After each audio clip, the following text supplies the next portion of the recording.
This episode of the podcast is brought to you by Clean Cause. Do you need a healthier option for a quick boost? Grab a Clean Cause organic yerba mate and get your day going with 160 milligrams of better caffeine that won't cause crashes, won't give you the jitters, make you feel all weird, sometimes like coffee and other energy drinks might do. Here's the best part. Every sip makes a difference in the fight against addiction. So whether it's the peach, the blackberry, the raspberry, the lemon lime, they're all good. I love them all. They taste great. They give you that kick. But the best part is that they donate 50% of net profits to support individuals in recovery from drug and alcohol addiction. So grab a boost, live better, transform lives. Head on over to cleancause.com and get 20% off your order with promo code SOBERGUY. That's cleancause.com. Enter the promo code SOBERGUY at checkout and save 20%. That Sober Guy podcast contains adult content, merciless truth, and emotional nudity. Listener discretion is advised. I'm Shane Ramey. You're listening to That Sober Guy podcast, and we help people stay sober. If it's your first time listening, welcome. I'm so glad that you're here today. You can find more podcasts and resources and also contact us by going to thatsoberguy.com. No goodbyes, just sneak to the Be sure to follow us on Instagram at That Sober Guy Podcast. All the links from today's show will be in the show notes, so they're easy for you to find. Happy 4th of July! Happy 4th of July! Happy 4th of July! Never bringing me down, baby. We're staying up.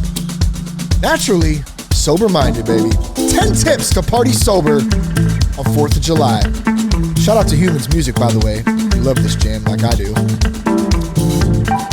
10 tips, like I said, to party sober on 4th of July. Happy 4th.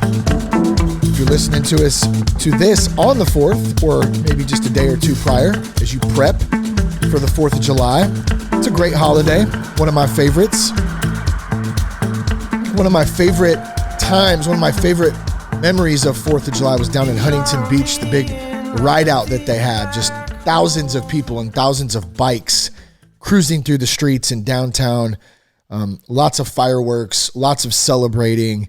Man, what a great time that was. A couple years back, we did that. This year, we're going to go to Winters, California on July 3rd, which is the Monday prior to the 4th, obviously. So if you're listening to this on the 4th, then we've already done that on the 3rd. And then on the 4th, we'll stay in Vacaville, and we'll just cruise over to the park by our house where we can see the fireworks well and hang out, set some chairs up and chill. The 3rd is a great time. Family, friends, all hanging out together. Some people sober, some not. Everyone has a choice, right? We all have a good time together, though. Never put myself in any position where I don't feel comfortable, where I don't feel, like it's going to jeopardize my sobriety, anything like that. So that's important to point out. But we have some 10 tips on how to do that today, on how to party sober on the 4th of July. So if you are at parties where there's other people drinking, or you're at an event or something, 4th of July is a big holiday for barbecues and beers. That's what happens. And I figured how I'd start this off is talking about the 4th of July. Let's just start there. I don't know why I do that sometimes. Also known as Independence Day or July 4th. It's a little context real quick, just in case you don't know what, I don't know who might not know what 4th of July is. Maybe there's somebody who knows, but it's always good to give a quick little context just to celebrate it and honor it, I feel like, as well. So the 4th of July, also known as Independence Day or July 4th, it's been a federal holiday in the United States since 1941.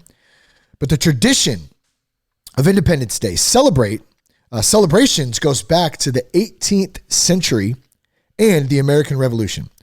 On July 2nd, 1776, the Continental Congress voted in favor of independence, thank God. And 2 days later, delegates from the 13 colonies adopted the Declaration of Independence, a historic document drafted by Thomas Jefferson. So from 1776 to the present day, July 4th has been celebrated as the birth of American independence, with festivities ranging from fireworks, parades, concerts, to more casual family gatherings and barbecues.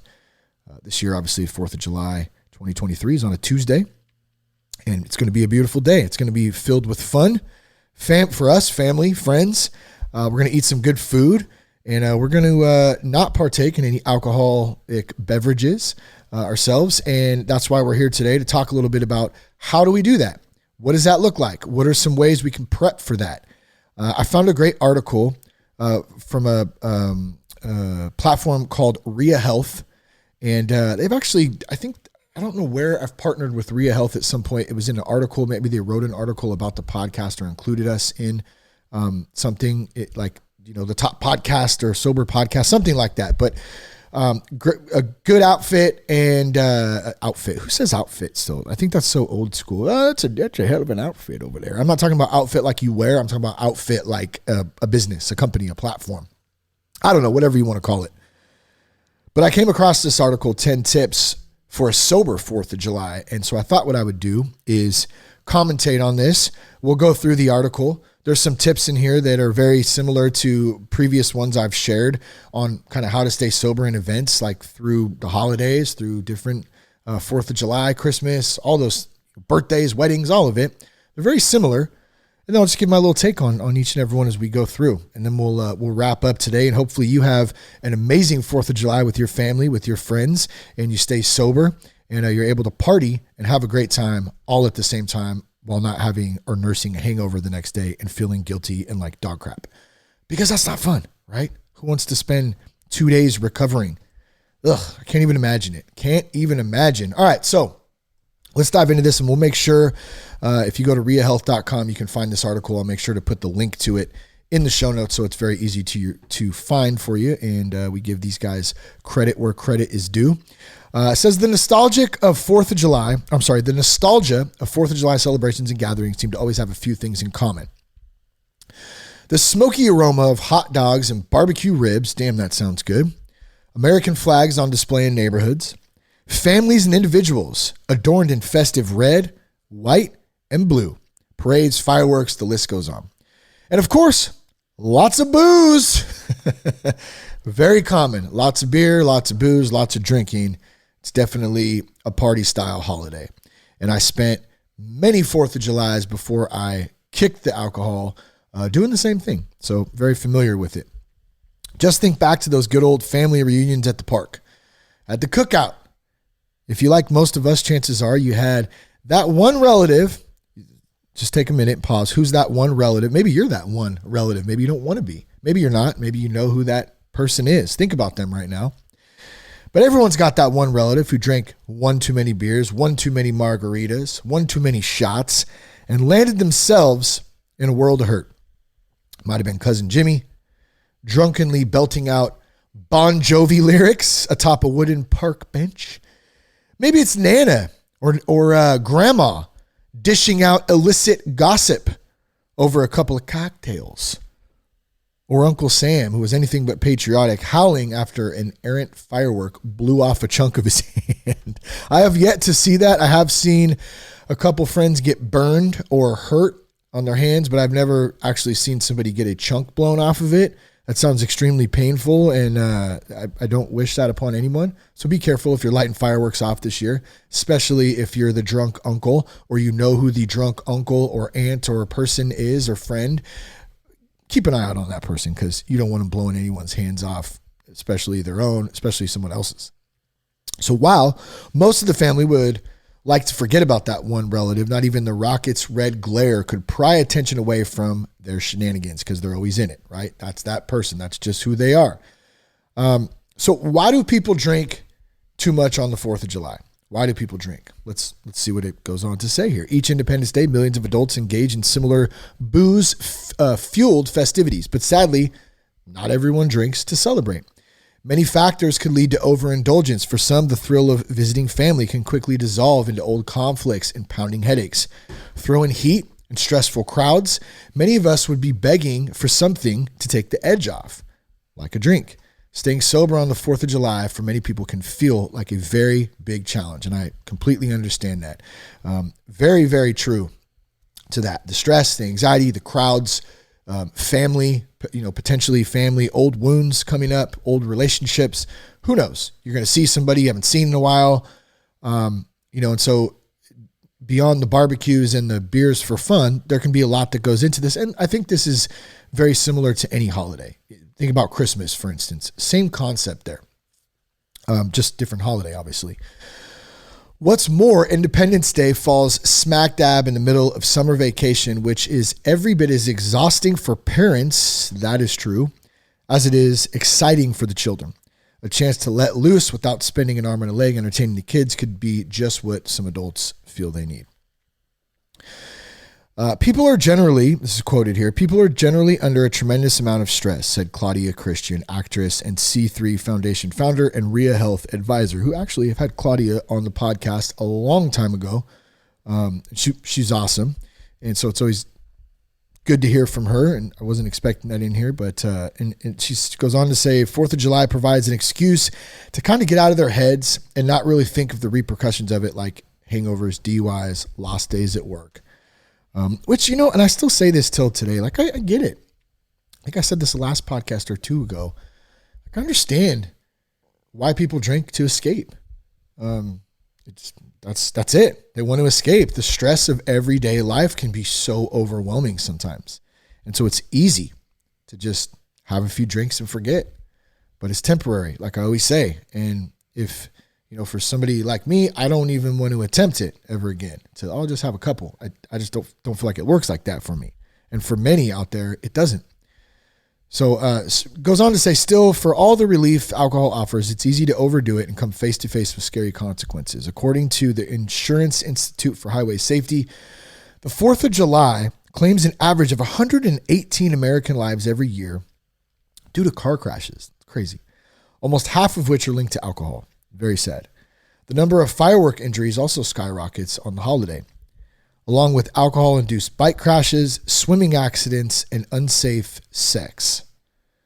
So, 10 tips to stay sober on the 4th of July.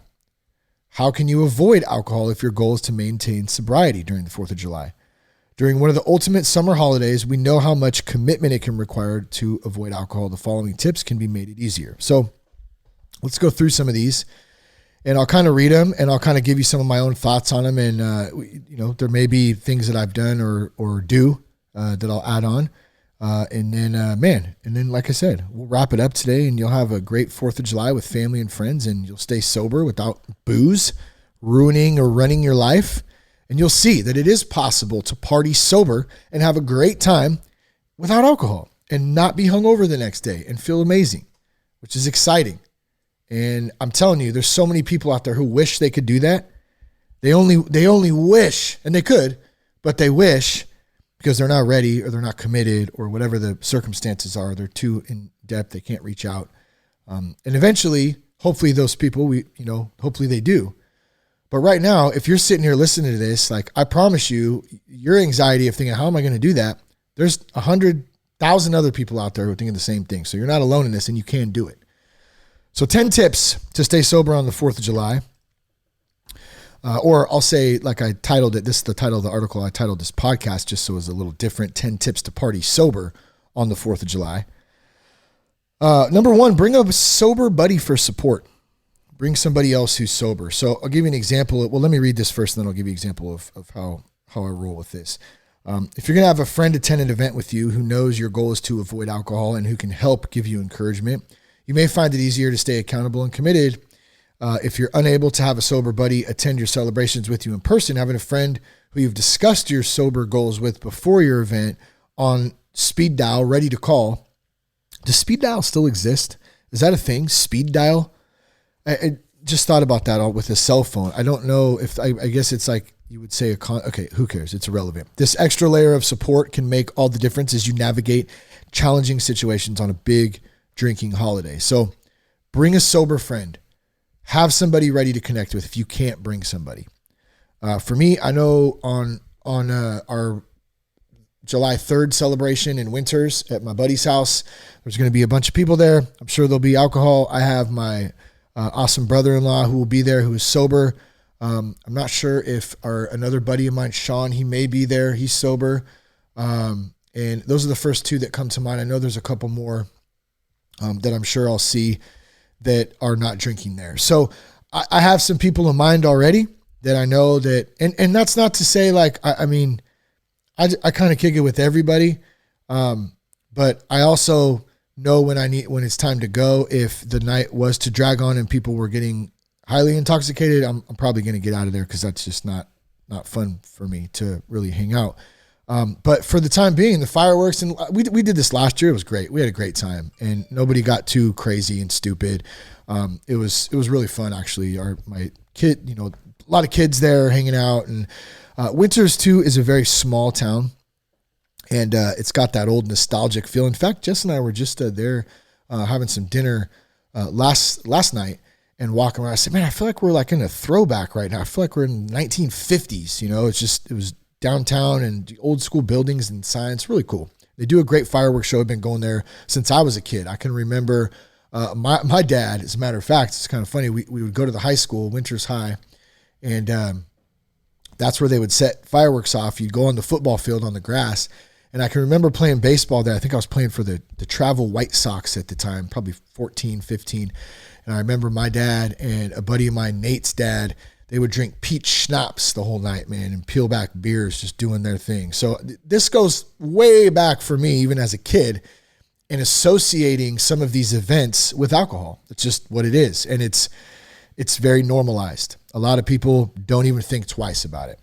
And in any case, a sober buddy, somebody there who you can call, that you can connect with, it's a great option. Let me see. Was there anything else I was going to add to that? Oh, and like you said, the speed dial thing, I don't know if that exists or not, but if you have somebody you can call, if you can't bring someone, that's also a very important thing too. So have somebody ready that you can have for support. Number 2, carry a non-alcoholic beverage in a plastic cup. It's a great idea. Nobody cares what you're drinking. And the people who do care, they'll forget about it in 5 minutes anyways, because they're too worried about themselves. So I think we tend to overreact sometimes when we feel like everybody's worried about what we're doing. They're more than 9 times out of 10, they're not. This one goes on to say, if you need a creative way to ward off those persistent drink offers, hey, you need a beer, you get that, right? I'm sure you've got it before, and it can be uncomfortable. Do you say, no, sir, I don't drink. I've been sober for this. Me personally, I never say that. I don't say that. I just politely say, no, thank you. I have this, or I have that, or not right now. I don't feel the need to go into a long drawn out thing about why I don't drink. I don't have the time for that. And more than likely, the person offering you the drink could possibly be intoxicated. They're not going to remember anyways, and they could probably care less. They're just trying to be thoughtful in their own best way they know how possible by offering you a drink or a beer or whatever. So it doesn't have to be anything we take personal. We can just politely refuse. But in this case, it helps if you already have a drink. So maybe you got a plastic cup filled with whatever NA beverage that you have. Maybe it's soda water. Maybe it's coffee. Maybe it's cranberry juice. Whatever it is that you like, you have that ready. Then you already have an excuse. You have that cup in hand when someone offers you something. No, thanks. I already got one. No, thanks. I got a fresh beer. This reminds me of old school. Frank, would you like some iced tea? No, thanks, honey. I got a fresh beer. No, thanks. I got a fresh red cup here, but thank you for the offer. Basically, is what we're talking about. So you're already prepared. No, you're not going to get the offer. You're not going to go through that weird, uncomfortable part there. Number 3, get involved in planning or running the event. It's an interesting one. If you want to stay busy and minimize temptation, get involved in planning or running a 4th of July event. If you're attending an event someone else is hosting, offer your assistance to the organizers. By immersing yourself in prepping for and running the celebrations, you'll stay engaged with your tasks and people at your event.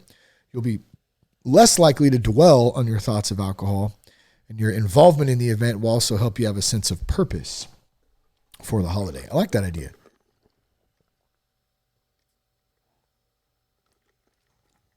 I had to take a quick drink there. A little parchment going on. Woo! It's hot today. It's hot up here in NorCal. It's supposed to be 100 plus. So get involved. Ask what you can bring. Ask if there's anything. Can you help set up, whatever event it is? Can you go, if it's for instance, if it's at your buddy's house, can you go there and help him with anything? How can you be of service? Being of service in any way helps us get out of our own head. I know that to be true from personal experience. It works. So try it. If you can be of service for the event or help in some way, that definitely is a great tool to have in the tool bag to help not drink. Number 4, I love this one. Pretty classic right here. Have an exit plan. If the pressure or environment becomes overwhelming, having an exit plan can be a safeguard to stay sober. While it may not seem ideal, it's okay to prioritize your sobriety and take care of yourself. Whether it's leaving early, having a prior commitment, or needing some downtime, having an exit strategy ready can empower you to remove yourself from triggering situations to stay committed to your sobriety. So let me give you a quick example. You go to your buddy's house for 4th of July. You're having a good time. You're feeling great. You're not drinking. You got your mocktail there in your plastic cup. You've already asked if you could be of service. Can I help with anything? You brought some good food too. Made some poppers or something. I think I'm going to make some poppers this week. It sounds so good. On the Traeger, possibly. Good stuff. So you did all that. And then all of a sudden out of nowhere, you start getting anxiety and you start feeling this urge, and that little voice up there goes, you could drink. You just have a beer. Quit being a puss. Like, come on. You go, man, oh, shoot, what do I do? That is the moment when you can have an exit plan and you can leave if you need to. If you need to leave, you already know what you're doing. So did you drive yourself? Do you have a ride ready? Hey, Barry. I don't know why I'm using the word Barry, the name Barry. This guy, my buddy Barry, is going to pick me up. Hey, bro, can you pick me up? I'm ready, man. So your exit plan is ready. And if it's that bad, let's say you drove there and all of a sudden that comes on, that anxiety, and you're seriously concerned that, like, man, I don't know if I'm going to be able to do this now. And you need to get out of there. Do the disappearing act. I'm a huge advocate for that. You don't need to go around and tell everyone why you're leaving. I'm feeling uncomfortable. That's just uncomfortable in itself. Having to do that, you already feel uncomfortable. Just leave. Just leave. You can call later. You can call your buddy later and go, hey, bro, I'm really sorry I had to leave early. You want to tell them what happened? I was feeling anxiety. Or you just say, hey, something came up and I had to take care of something that was urgent. I had to leave. I apologize. You can do that later on.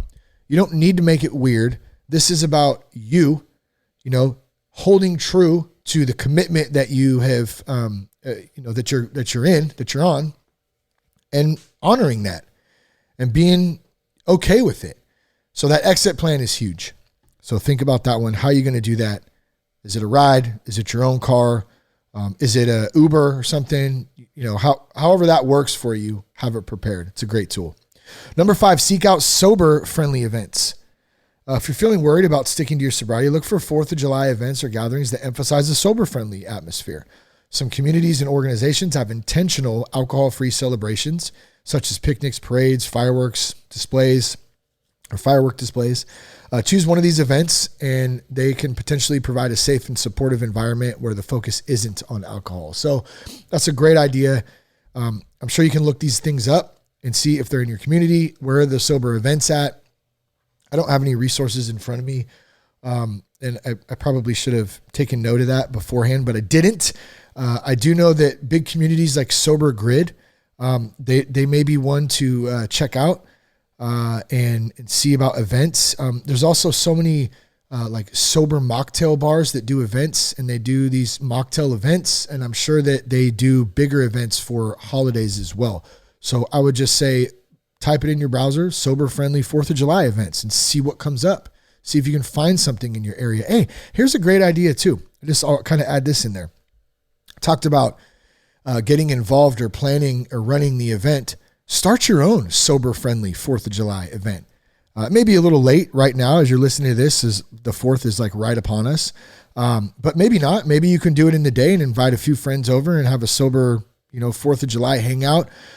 Or for us, the next day, actually on the 4th, since we do the 3rd in winters, we do the 4th in Vacaville. We're going to just head down to the park and kick it in the parking lot, bring chairs by the baseball fields. You can see the fireworks there.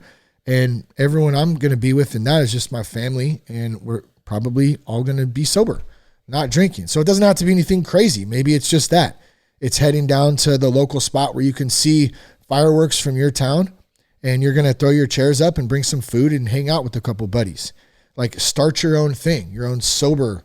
You don't have to always go into that, drinking event or, downtown big gathering where there's beer gardens and all that. It doesn't have to always be that.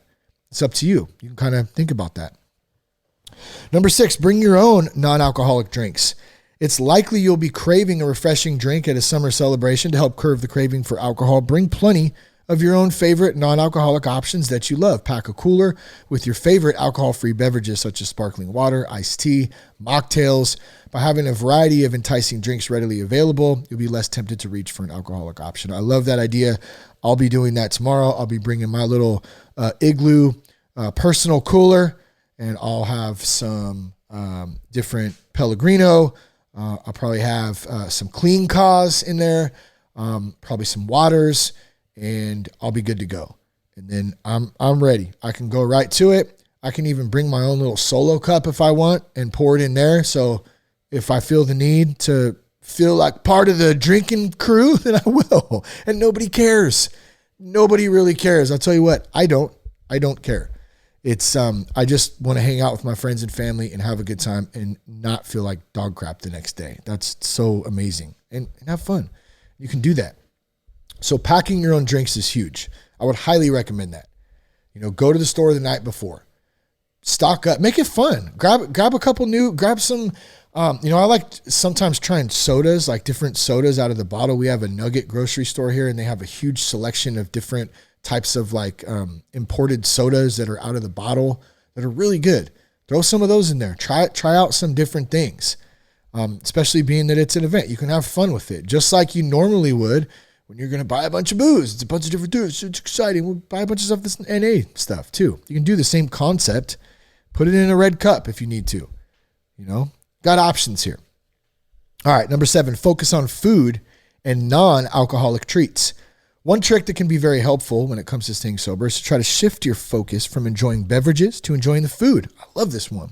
Who doesn't love some good barbecue or some good appetizers, some good food? Jess actually just sent me one it was an Instagram reel, I think, from a dude who was making, they were like little smoked sausages on, they were like, popper. They were popper smoked sausages, like cream cheese, cut the jalapeno open, put the cream cheese in there. It was like paprika mixed in there to give it a little spice, and then set the little weenie, the little weenies, the little tiny sausage ones or whatever you put the toothpick in, put one of those in there, and then wrap that dang thing in bacon and threw it on the Traeger at 225 for 2.5 hours, I think.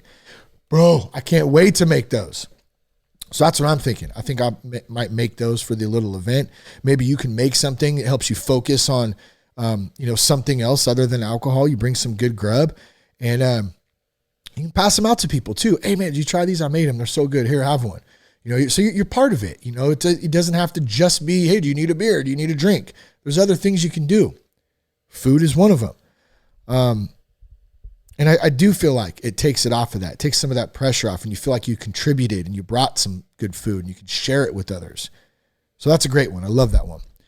Number 8, participate in activities. Participate in fun activities happening around you. Keep your mind occupied. So maybe there's games. Maybe they're doing water balloon fights or super soaker fights with the kids.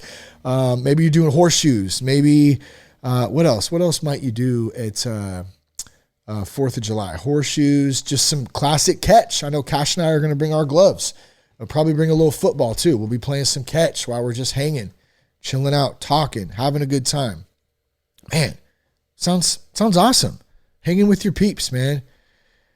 I think what I'm getting at is the more, and I say this too, like we have to realize that when we're stuck in a habitual state of drinking, everything around us becomes about drinking. And the more I hear myself say this, you have fun, you do this, you do that. I'm very used to that at this point. Maybe somebody who's not, they don't understand that, and I don't expect them to, and I get it because I thought the same thing at one point. But like what I'm saying is you can do things in life and you can change your brain, you can rewire your mind where not everything revolves around the alcohol, and you can actually have genuine, realistic fun playing catch with your little nephew or your son or your daughter or your friend, sitting, having a conversation and being totally in the moment.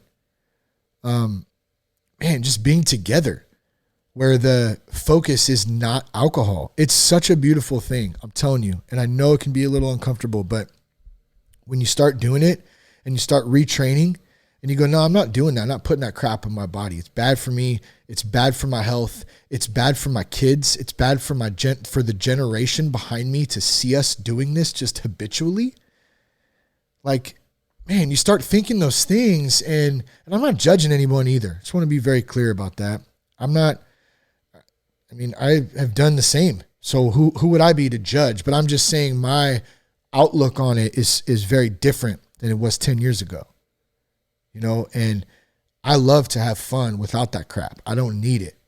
And it is sad to me though, the normalcy bias behind it. And it's like 4th of July, a beautiful holiday of independence from Britain and independence from the king and freedom for all men, all women, all people, Americans, like just a beautiful, the greatest country on the planet for freedom, for opportunity, where you could do anything. But yet we need to celebrate by getting hammered and smashed and just drinking and being ridiculous. That's how we're going to do it.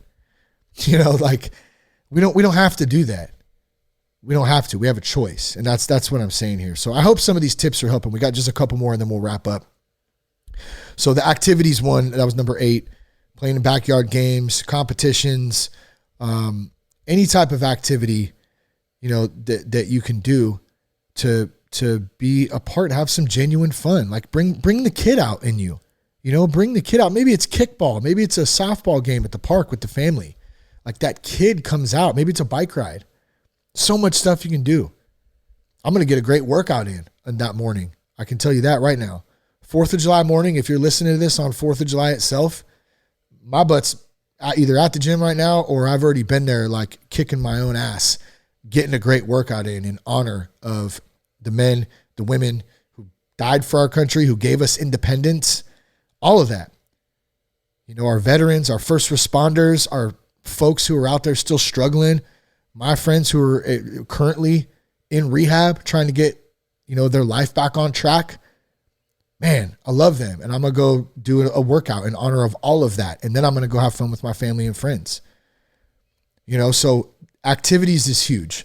Number 9, seek support from a recovery network.